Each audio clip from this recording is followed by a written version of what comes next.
Well, maybe they may, and maybe they won't.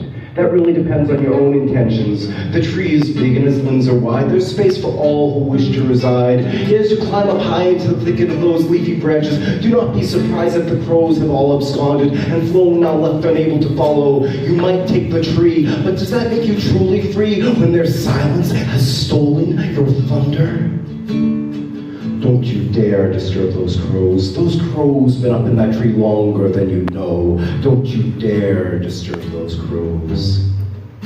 They followed me home tonight. I could see their shadows lurking above, stalking my every footstep, daring me to slow my pace, push me forward. I ran away, feet falling fast, beating down cobblestone. Turning towards a darkened alley, candlelight shimmering, brick cages closing in. They circled in above my head, cawing. Their raucous voices taunted my path into my very doorstep. Turning silver key, I entered sacred quarters. Collapsing on my sofa, I took solace in the knowledge that not a moment of this would make the evening news. Officially, they didn't exist. Those crows gazing through my window, pecking at my eyes, filling my head with their social discontent, were only a figment of my imagination.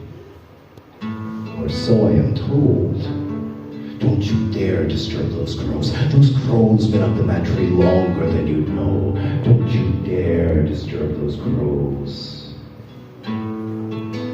In winter, naked branches stretch out in all directions. Their spindly fingers make nests for a flock of silhouettes. 99 crows have gathered.